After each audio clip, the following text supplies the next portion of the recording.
Vladimir Ilyich Lenin Disruption of Unity under cover of Outcries for Unity published in May 1914 in the journal Prosveshchina I Know. 5. Signed, Lenin. Published according to the text in the journal. Source: Lenin's Collected Works, Progress Publishers, 1972, Moscow, Volume 20, pages 325 to 347. Translated, Bernard Isaacs and the late Joe Feinberg. Transcription, C. Kavanaugh. HTML markup, B. Baggins and D. Walters. Remarkup, K. Goins. Public domain, Lenin Internet Archive. You may freely copy, distribute, display and perform this work, as well as make derivative and commercial works. Please credit Marxists Internet Archive as your source. The questions of the present-day working class movement are in many respects vexed questions, particularly for representatives of that movement's recent past, i.e., of the stage which historically has just drawn to a close. This applies primarily to the questions of so-called factionalism, splits, and so forth. One often hears intellectuals in the working class movement making nervous, feverish and almost hysterical appeals not to raise these vexed questions.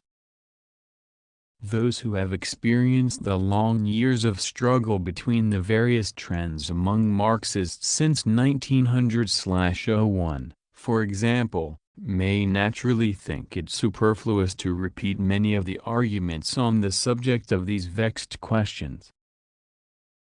But there are not many people left today who took part in the 14-year-old conflict among Marxists, not to speak of the 18 or 19-year-old conflict, counting from the moment the first symptoms of economism appeared. The vast majority of the workers who now make up the ranks of the Marxists either do not remember the old conflict, or have never heard of it. To the overwhelming majority, as, incidentally, was shown by the opinion poll held by our journal, these vexed questions are a matter of exceptionally great interest. We therefore intend to deal with these questions, which have been raised as it were anew, and for the younger generation of the workers they are really new, by Trotsky's Non-Factional Workers' Journal, Borba. Factionalism. Trotsky calls his new journal non-factional. He puts this word in the top line in his advertisements. This word is stressed by him in every key, in the editorial articles of Borba itself, as well as in the liquidationist Severny Rabuki Gazeta, which carried an article on Borba by Trotsky before the latter began publication. What is this non-factionalism? Trotsky's Workers' Journal is Trotsky's journal for workers, as there is not a trace in it of either workers' initiative, or any connection with working-class organizations. Desiring to write in a popular style, Trotsky, in his Journal for Workers, explains for the benefit of his readers the meaning of such foreign words as territory, factor, and so forth. Very good. But why not also explain to the workers the meaning of the word non-factionalism? Is that word more intelligible than the words territory and factor? No, that is not the reason. The reason is that the label non-factionalism is used by the worst representatives of the worst remnants of factionalism to mislead the younger generation of workers.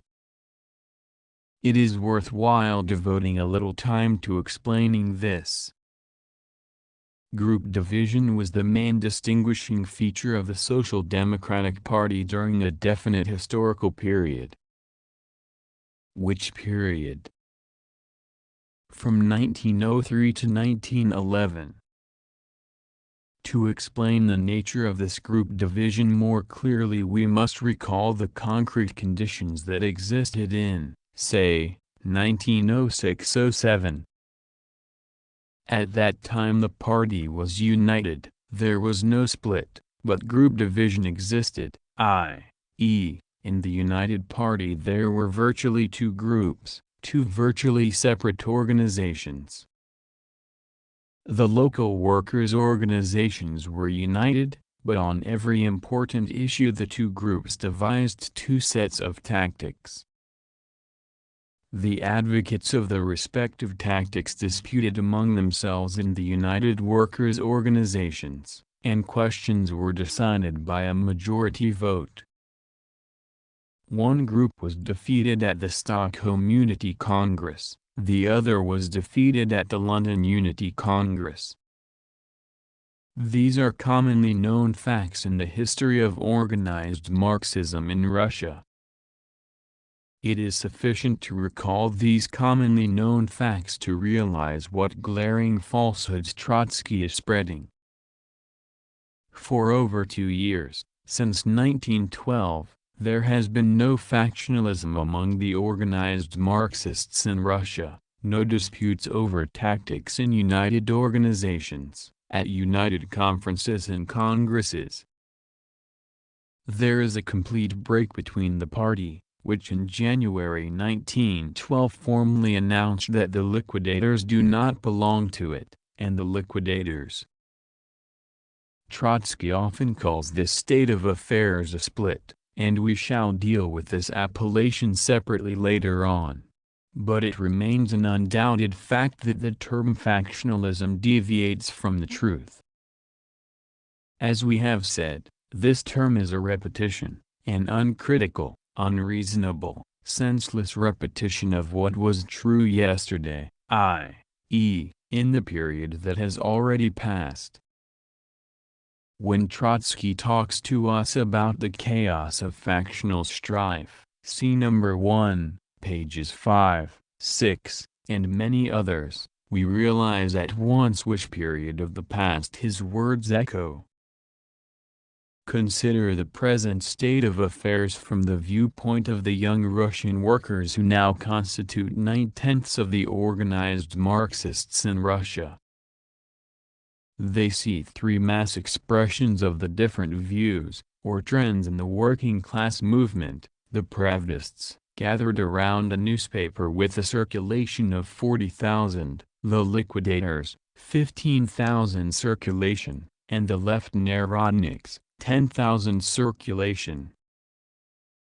The circulation figures tell the reader about the mass character of a given tenet. The question arises, what has chaos got to do with it? Everybody knows that Trotsky is fond of high-sounding and empty phrases. But the catchword chaos is not only phrase-mongering, it signifies also the transplanting, or rather, a vain attempt to transplant, to Russian soil, in the present period, the relations that existed abroad in a bygone period.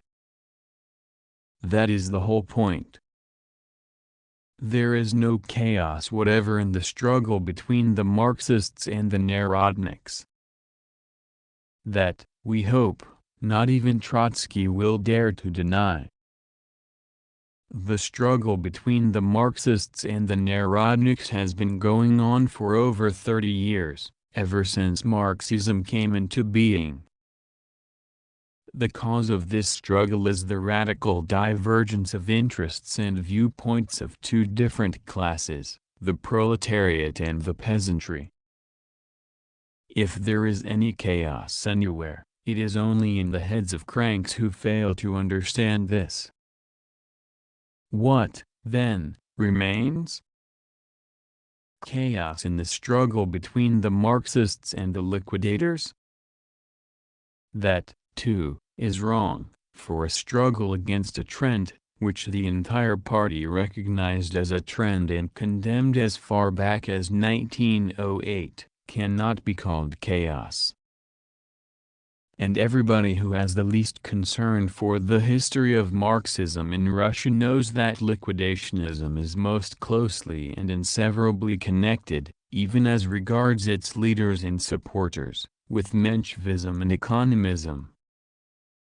Consequently, here, too, we have a history extending over nearly 20 years. To regard the history of one's own party as chaos reveals an unpardonable empty-headedness. Now let us examine the present situation from the point of view of Paris or Vienna. At once the whole picture changes. Besides the Pravdists and liquidators, we see no less than 5 Russian groups claiming membership of one and the same Social Democratic Party, Trotsky's group, 2 Period groups, the pro-party Bolsheviks and the pro-party Mensheviks. All Marxists in Paris and in Vienna, for the purpose of illustration I take 2 of the largest centers, are perfectly well aware of this. Here Trotsky is right in a certain sense, this is indeed group division, chaos indeed. Groups within the party, i.e., nominal unity, all claim to belong to one party, and actual disunity, for, in fact, all the groups are independent of one another and enter into negotiations and agreements with each other as sovereign powers. Chaos, i.e., the absence of 1. Objective and verifiable proof that these groups are linked with the working class movement in Russia and, 2. Absence of any data to enable us to judge the actual ideological and political physiognomy of these groups. Take a period of 2 full years, 1912 and 1913. As everybody knows, this was a period of the revival and upswing of the working class movement, when every trend or tendency of a more or less mass character, and in politics this mass character alone counts, could not but exercise some influence on the Fourth Duma elections, the strike movement, the legal newspapers, the trade unions, the insurance election campaign, and so on. Throughout those 2 years, not one of these 5 groups abroad asserted itself in the slightest degree in any of the activities of the mass working class movement in Russia just enumerated. That is a fact that anybody can easily verify.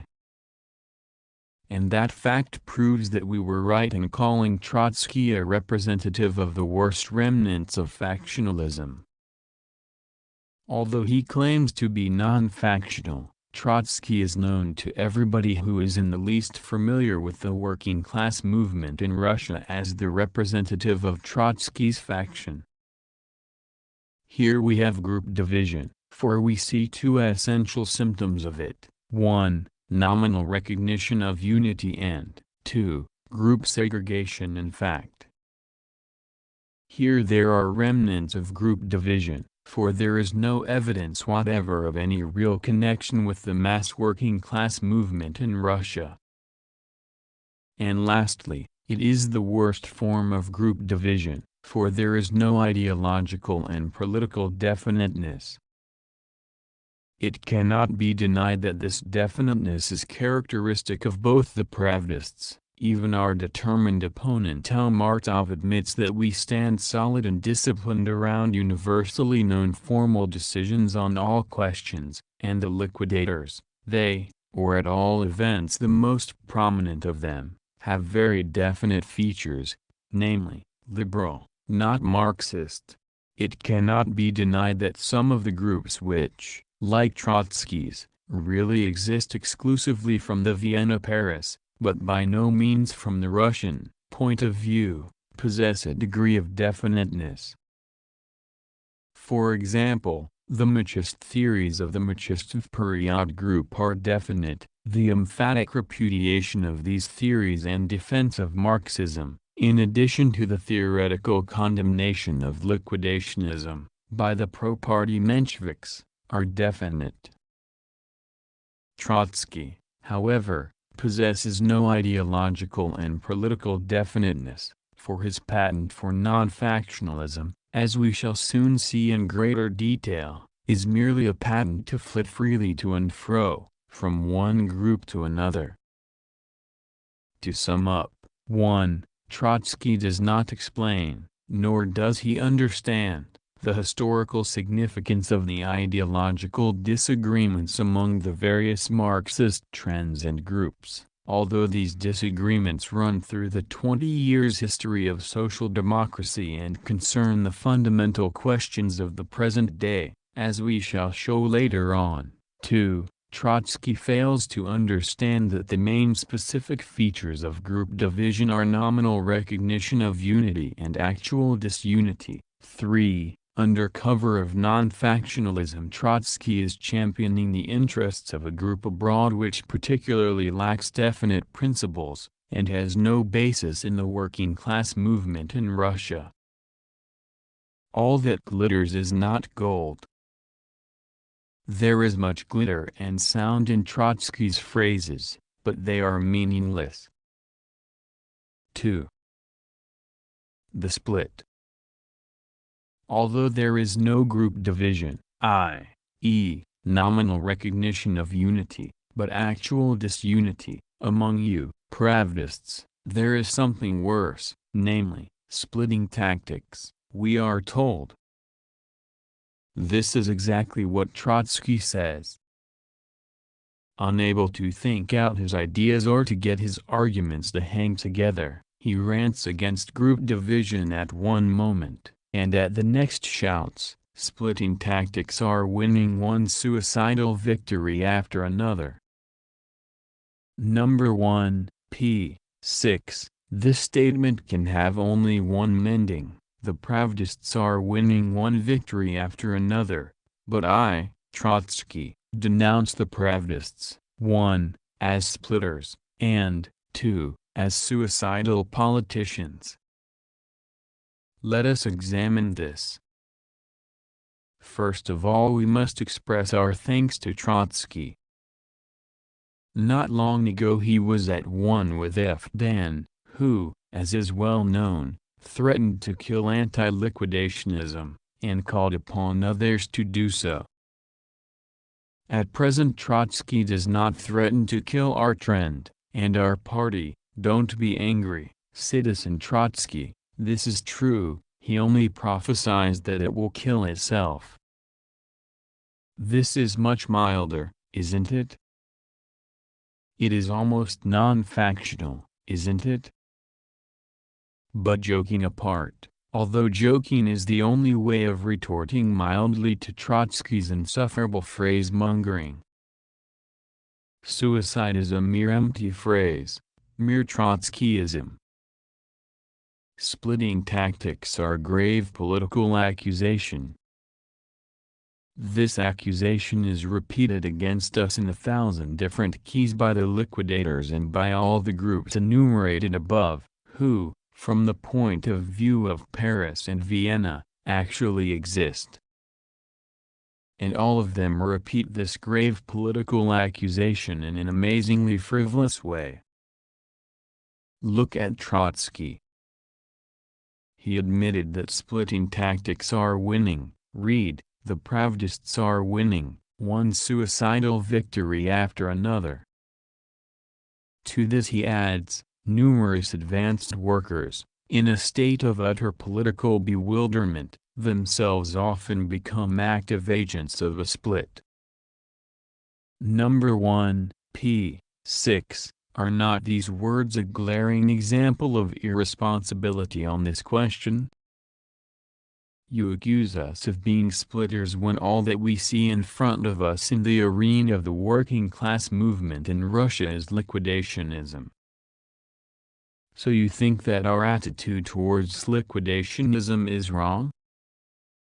Indeed, all the groups abroad that we enumerated above, no matter how much they may differ from each other, are agreed that our attitude towards liquidationism is wrong, that it is the attitude of splitters.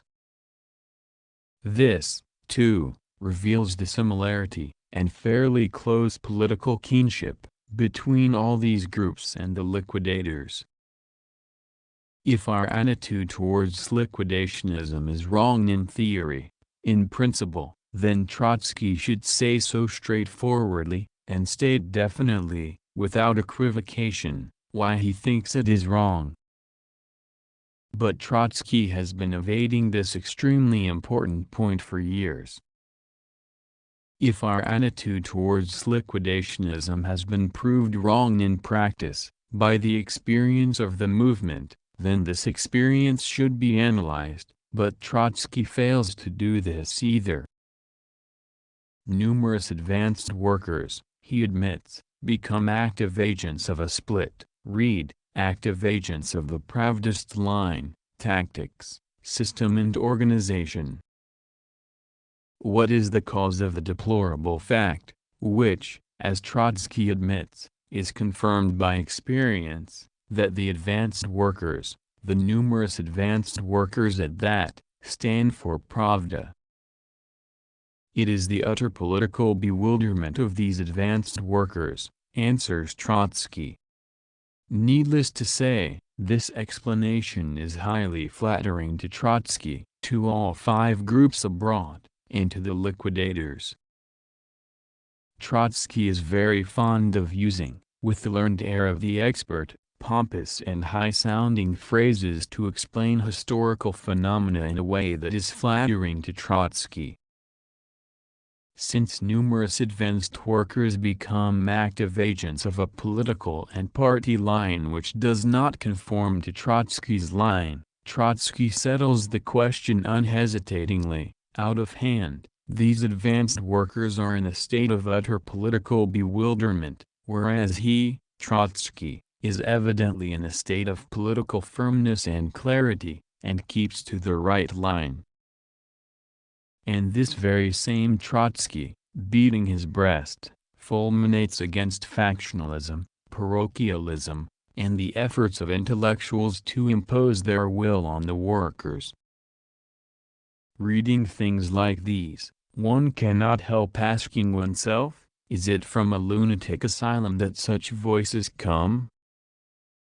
The party put the question of liquidationism, and of condemning it, before the advanced workers as far back as 1908, while the question of splitting away from a very definite group of liquidators, namely, the Nashazaria group, i.e., that the only way to build up the party was without this group and in opposition to it, this question was raised in January 1912, over 2 years ago. The overwhelming majority of the advanced workers declared in favor of supporting the January line. Trotsky himself admits this fact when he talks about victories and about numerous advanced workers. But Trotsky wriggles out of this simply by hurling abuse at these advanced workers and calling them splitters and politically bewildered. From these facts sane people will draw a different conclusion. Where the majority of the class-conscious workers have rallied around precise and definite decisions, there we shall find unity of opinion and action, there we shall find the party spirit, and the party. Where we see liquidators who have been removed from office by the workers, or half a dozen groups outside Russia, who for 2 years have produced no proof that they are connected with the mass working class movement in Russia, there, indeed, we shall find bewilderment and splits. In now trying to persuade the workers not to carry out the decisions of that united whole, which the Marxist Pravdists recognize, Trotsky is trying to disrupt the movement and cause a split. These efforts are futile, but we must expose the arrogantly conceited leaders of intellectualist groups, who, while causing splits themselves, are shouting about others causing splits, who, after sustaining utter defeat at the hands of the advanced workers for the past 2 years or more, are with incredible insolence flouting the decisions and the will of these advanced workers and saying that they are politically bewildered. These are entirely the methods of Nozdrev, or of Judas Golavyov. In reply to these repeated outcries about a split and in fulfillment of my duty as a publicist, I will not tire of repeating precise, unrefuted and irrefutable figures. In the Second Duma, 47% of the deputies elected by the worker Curia were Bolsheviks, in the Third Duma 50% were Bolsheviks, and in the Fourth Duma 67%. There you have the majority of the advanced workers, there you have the party, there you have unity of opinion and action of the majority of the class-conscious workers. To this the liquidators say that we base our arguments on the Stolypin curias. This is a foolish and unscrupulous argument. The Germans measure their successes by the results of elections conducted under the Bismarckian electoral law, which excludes women. Only people bereft of their senses would reproach the German Marxists for measuring their successes under the existing electoral law, without in the least justifying its reactionary restrictions. And we, too, without justifying curias, or the curia system, measured our successes under the existing electoral law. There were curias in all three, second, third and fourth, Duma elections, and within the worker curia, within the ranks of social democracy, there was a complete swing against the liquidators. Those who do not wish to deceive themselves and others must admit this objective fact, namely, the victory of working-class unity over the liquidators. The other argument is just as clever. Mensheviks and liquidators voted for, or took part in the election of, such and such a Bolshevik. Splendid. But does not the same thing apply to the 53% non-Bolshevik deputies returned to the Second Duma, and to the 50% returned to the Third Duma, and to the 33% returned to the Fourth Duma? If, instead of the figures on the deputies elected, we could obtain the figures on the electors, or workers' delegates, etc., we would gladly quote them. But these more detailed figures are not available, and consequently the disputants are simply throwing dust in people's eyes. But what about the figures of the workers' groups that assisted the newspapers of the different trends? During 2 years, 2,801 groups assisted Pravda, and 750 assisted Luch. These figures are verifiable and nobody has attempted to disprove them. Where is the unity of action and will of the majority of the advanced workers, and where is the flouting of the will of the majority? Trotsky's non-factionalism is, actually, splitting tactics, in that it shamelessly flouts the will of the majority of the workers. 3. The breakup of the August bloc. But there is still another method, and a very important one, of verifying the correctness and truthfulness of Trotsky's accusations about splitting tactics. You consider that it is the Leninists who are splitters? Very well, let us assume that you are right. But if you are, why have not all the other sections and groups proved that unity is possible with the liquidators without the Leninists, and against the splitters? If we are splitters, why have not you, uniters, united among yourselves, and with the liquidators? Had you done that, you would have proved to the workers by deeds that unity is possible and beneficial. Let us go over the chronology of events. In January 1912, The Leninist splitters declared that they were a party without and against the liquidators. In March 1912, all the groups and factions, liquidators, Trotskyists, Vperiodists, pro-party Bolsheviks and pro-party Mensheviks, in their Russian news sheets and in the columns of the German Social Democratic newspaper /Arts, united against these splitters. All of them unanimously, in chorus, in unison and in one voice vilified us and called us usurpers, mystifiers, and other no less affectionate and tender names. Very well, gentlemen. But what could have been easier for you than to unite against the usurpers and to set the advanced workers an example of unity? Do you mean to say that if the advanced workers had seen, on the one hand, the unity of all against the usurpers, the unity of liquidators and non-liquidators, and on the other, isolated usurpers, splitters, and so forth, they would not have supported the former? If disagreements are only invented, or exaggerated, and so forth, by the Leninists, and if unity between the liquidators, Plekhanovites, Vperiodists, Trotskyists, and so forth, is really possible, why have you not proved this during the past 2 years by your own example? In August 1912, a conference of uniters was convened. Disunity started at once. The Plekhanovites refused to attend at all. The Vperiodists attended, but walked out after protesting and exposing the fictitious character of the whole business. The liquidators, the Lets, the Trotskyists, Trotsky and Semkovsky, the Caucasians, and the Seven united. But did they?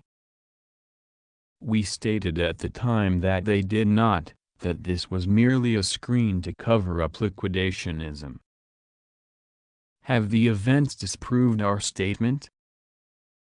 Exactly 18 months later, in February 1914, we found, 1. That the Seven was breaking up.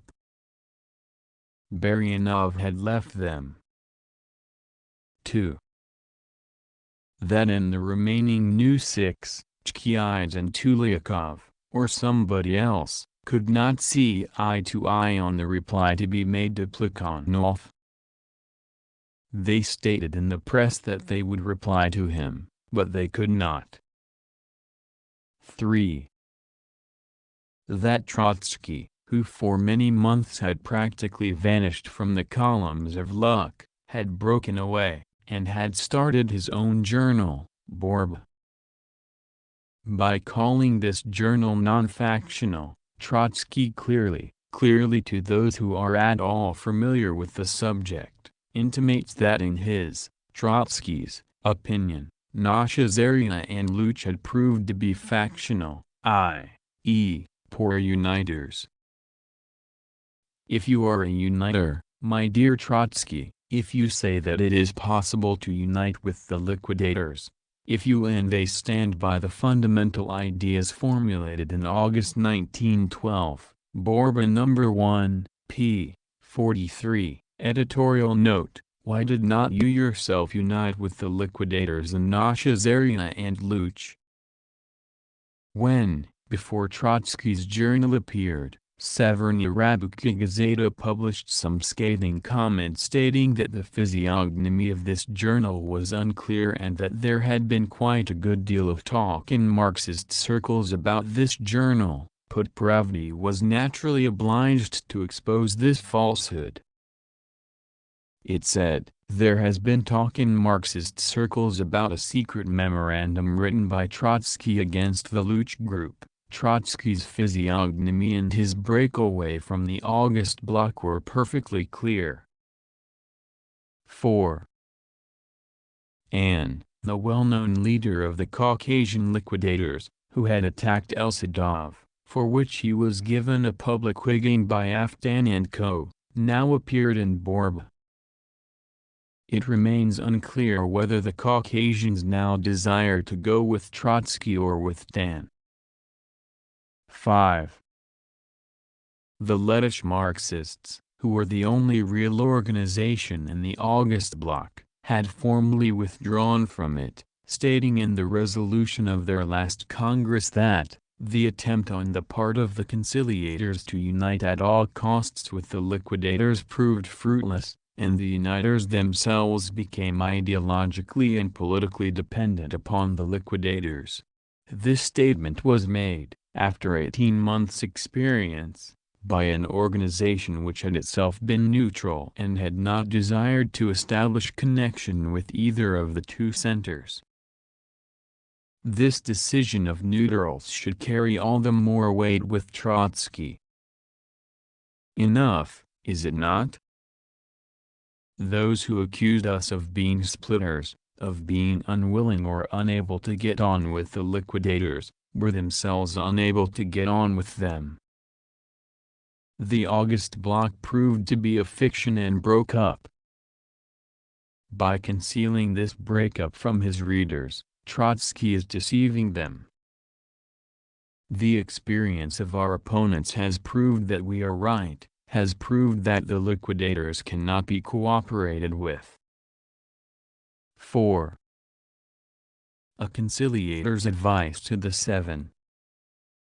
The editorial article in issue number 1 of Bourbon titled "The Split in the Duma Group" contains advice from a conciliator to the Seven pro-liquidator, or inclining towards liquidationism, members of the Duma.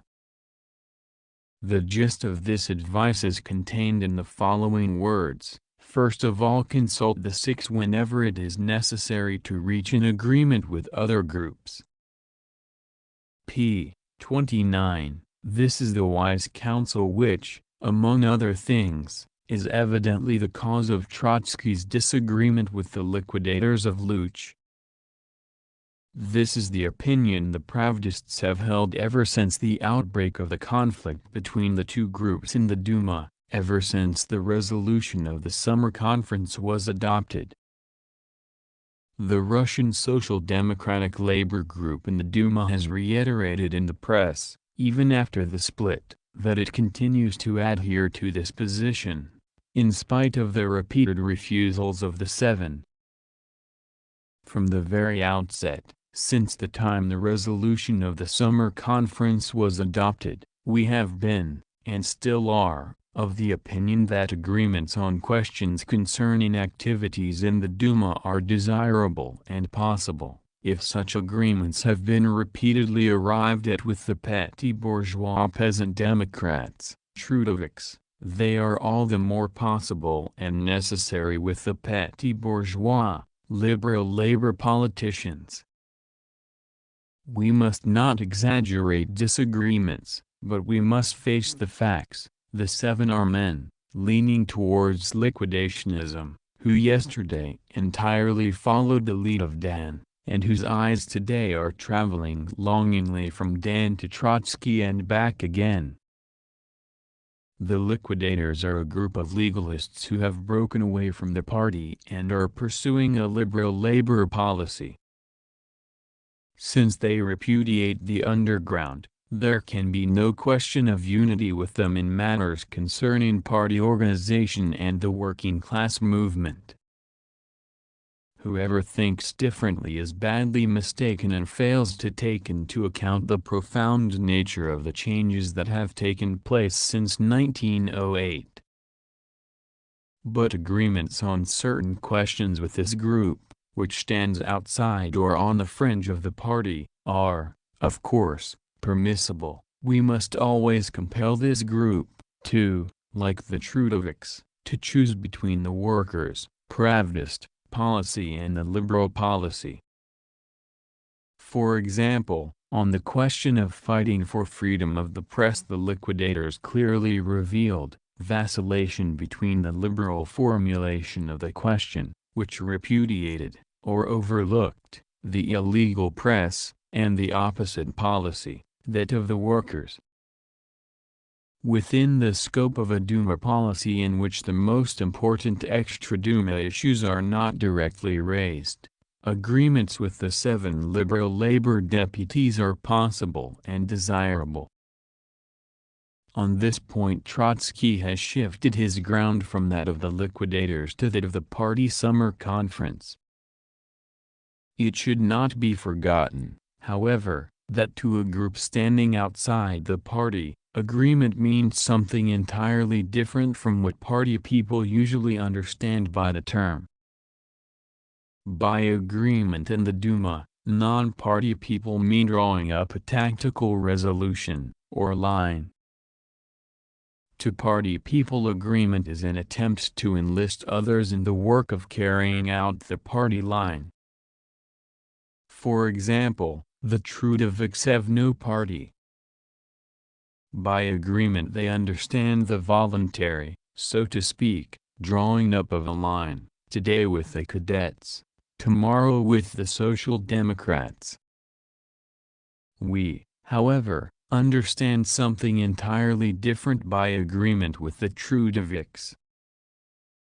We have party decisions on all the important questions of tactics, and we shall never depart from these decisions. By agreement with the Trudoviks we mean winning them over to our side, convincing them that we are right, and not rejecting joint action against the Black Hundreds and against the liberals. How far Trotsky has forgotten, not for nothing has he associated with the liquidators, this elementary difference between the party and non-party point of view on agreements, is shown by the following argument of his. The representatives of the International must bring together the 2 sections of our divided parliamentary group and jointly with them ascertain the points of agreement and points of disagreement. A detailed tactical resolution formulating the principles of parliamentary tactics may be drawn up. Number 1, pages 29, 30. Here you have a characteristic and typical example of the liquidationist presentation of the question. Trotsky's journal forgets about the party, such a trifle is hardly worth remembering. When different parties in Europe, Trotsky is fond of inappropriately talking about Europeanism, come to an agreement or unite, what they do is this. Their respective representatives meet and first of all ascertain the points of disagreement, precisely what the International proposed in relation to Russia, without including in the resolution Trotsky's ill-considered statement that the old party no longer exists. Having ascertained the points of disagreement, the representatives decide what decisions, resolutions, conditions, etc., on questions of tactics, organization, etc., should be submitted to the congresses of the 2 parties. If they succeed in drafting unanimous decisions, the congresses decide whether to adopt them or not. If differing proposals are made, they too are submitted for final decision to the congresses of the 2 parties. What appeals to the liquidators and Trotsky is only the European models of opportunism, but certainly not the models of European partisanship. A detailed tactical resolution will be drawn up by the members of the Duma. This example should serve the Russian advanced workers, with whom Trotsky has good reason to be so displeased, as a striking illustration of the lengths to which the groups in Vienna and Paris, who persuaded even Trotsky that there was no party in Russia, go in their ludicrous project-mongering. But if it is sometimes possible to fool foreigners on this score, the Russian advanced workers, at the risk of provoking the terrible Trotsky to another outburst of displeasure, will laugh in the faces of these project-mongers. Detailed tactical resolutions, they will tell them, are drawn up among us. We do not know how it is done among Ulian party people, by party congresses and conferences, for example, those of 1907, 1908, 1910, 1912 and 1913.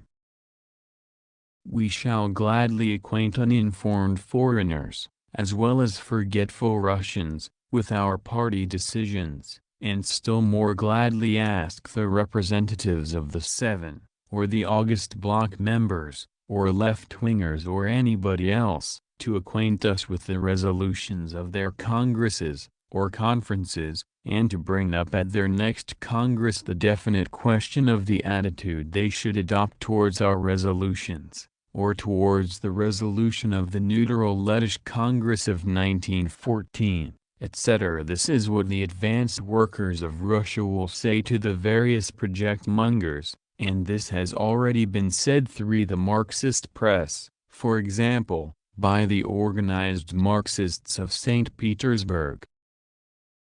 Trotsky chooses to ignore these published terms for the liquidators? So much the worse for Trotsky. It is our duty to warn our readers how ridiculous that unity, the August type of unity, project-mongering is which refuses to reckon with the will of the majority of the class-conscious workers of Russia. V. Trotsky's liquidationist views. As to the substance of his own views, Trotsky contrived to say as little as possible in his new journal. Pravdy has already commented on the fact that Trotsky has not said a word either on the question of the underground or on the slogan of working for a legal party, etc. That, among other things, is why we say that when attempts are made to form a separate organization which is to have no ideological and political physiognomy, it is the worst form of factionalism. Although Trotsky has refrained from openly expounding his views, quite a number of passages in his journal show what kind of ideas he has been trying to smuggle in. In the very first editorial article in the first issue of his journal, we read the following: "The pre-revolutionary Social Democratic Party in our country was a workers' party only in ideas and aims. Actually, it was an organization of the Marxist intelligentsia, which led the awakening working class." 5. This is the old liberal and liquidationist tune, which is really the prelude to the repudiation of the party. It is based on a distortion of the historical facts. The strikes of 1895–96 had already given rise to a mass working class movement, which both in ideas and organization was linked with the social democratic movement. And in these strikes, in this economic and non-economic agitation, the intelligentsia led the working class. Or take the following exact statistics of political offenses in the period 1901–03 compared with the preceding period. Occupations of participants in the emancipation movement prosecuted for political offenses, percent, period agriculture industry and commerce liberal professions and students no definite occupation, and no occupation 1884–97.1 15.1 53.3 19.9 1901–03 9.0 46.1 28.78.0. We see that in the 80s, when there was as yet no social democratic party in Russia, and when the movement was Narodnik, the intelligentsia predominated, accounting for over half the participants. But the picture underwent a complete change in 1901–03, when a social democratic party already existed, and when the old disc was conducting its work. The intelligentsia were now a minority among the participants of the movement. The workers, industry and commerce, were far more numerous than the intelligentsia, and the workers and peasants together constituted more than half the total. It was precisely in the conflicts of trends within the Marxist movement that the petty bourgeois intellectualist wing of the social democracy made itself felt, beginning with economism and continuing with Menshevism and liquidationism. Trotsky repeats the liquidationist slander against the party and is afraid to mention the history of the 20 years conflicts of trends within the party. Here is another example. In its attitude towards parliamentarism, Russian social democracy passed through the same three stages, as in other countries: first boycottism, then the acceptance in principle of parliamentary tactics, but, for purely agitational purposes, and lastly, the presentation from the Duma rostrum, of current demands. Number 1, p. 34, this, too, is a liquidationist distortion of history. The distinction between the second and third stages was invented in order to smuggle in a defense of reformism and opportunism. Boycottism as a stage in the attitude of social democracy towards parliamentarism never existed either in Europe, where anarchism has existed and continues to exist, or in Russia, where the boycott of the Belgian Duma, for example, applied only to a definite institution, was never linked with parliamentarism, and was engendered by the peculiar nature of the struggle between liberalism and Marxism for the continuation of the onslaught. Trotsky does not breathe a word about the way this struggle affected the conflict between the two trends and Marxism. When dealing with history, one must explain concrete questions and the class roots of the different trends. Anybody who wants to make a Marxist study of the struggle of classes and trends over the question of participation in the Belgian Duma, will see therein the roots of the liberal labor policy. But Trotsky deals with history only in order to evade concrete questions and to invent a justification, or a semblance of justification, for the present-day opportunists. Actually, all trends, he writes, employ the same methods of struggle and organization. The outcries about the liberal danger in our working-class movement are simply a crude and sectarian travesty of reality. Number 1, pages 5 and 35. This is a very clear and very vehement defense of the liquidators. But we will take the liberty of quoting at least one small fact, one of the very latest. Trotsky merely slings words about, we should like the workers themselves to ponder over the facts.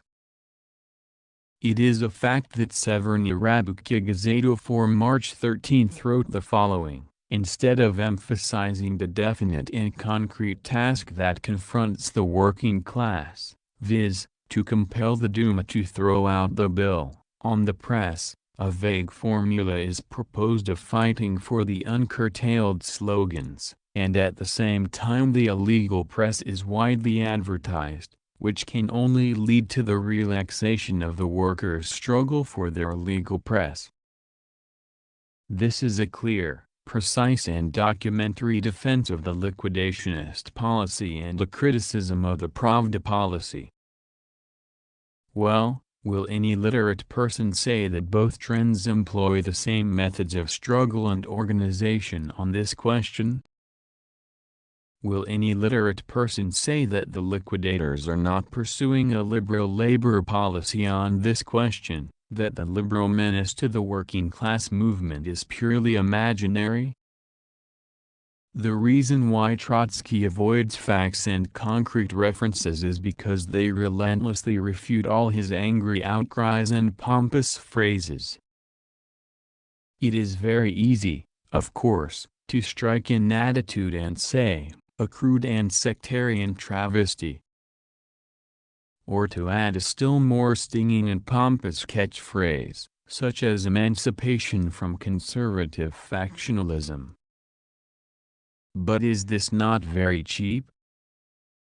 Is not this weapon borrowed from the arsenal of the period when Trotsky posed in all his splendor before audiences of high school boys?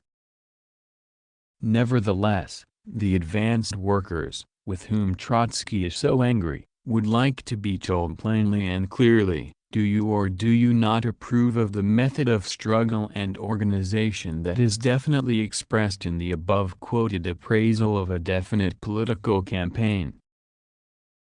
If you do, then you are pursuing a liberal labor policy, betraying Marxism and the party. To talk of peace or of unity with such a policy, with groups which pursue such a policy, means deceiving yourself and others. If not, then say so plainly. Phrases will not astonish, satisfy or intimidate the present-day workers. Incidentally, the policy advocated by the liquidators in the above-quoted passage is a foolish one even from the liberal point of view, for the passage of a bill in the Duma depends on Zemstvo-octobursts of the type of Bennigsen, who has already shown his hand in the committee.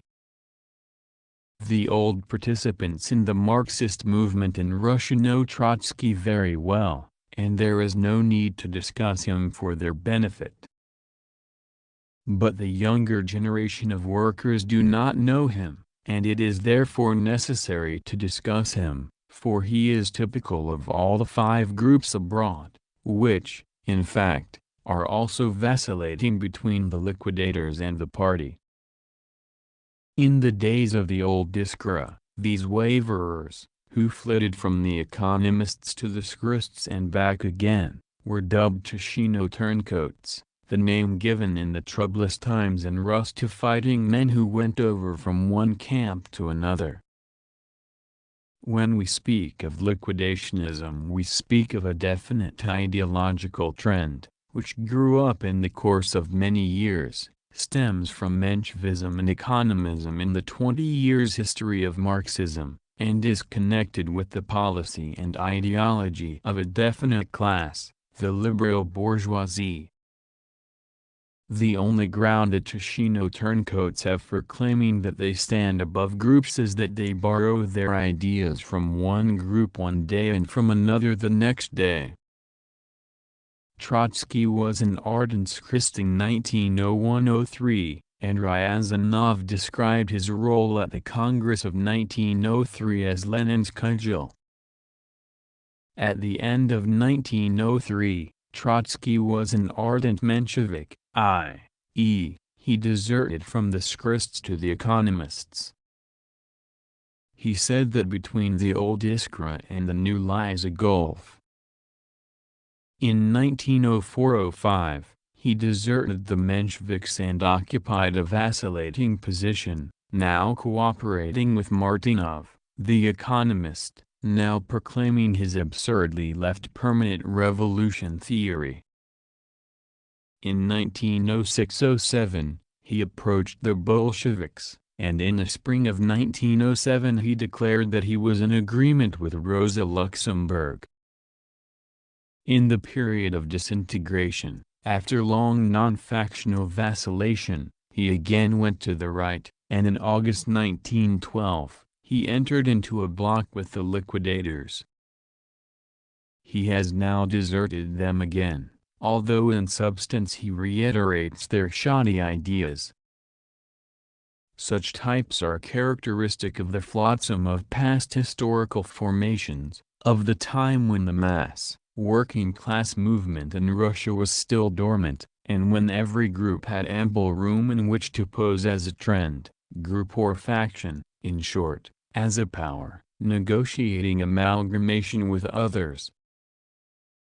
The younger generation of workers should know exactly whom they are dealing with, when individuals come before them with incredibly pretentious claims, unwilling absolutely to reckon with either the party decisions, which since 1908 have defined and established our attitude towards liquidationism, or with the experience of the present-day working-class movement in Russia, which has actually brought about the unity of the majority on the basis of full recognition of the aforesaid decisions.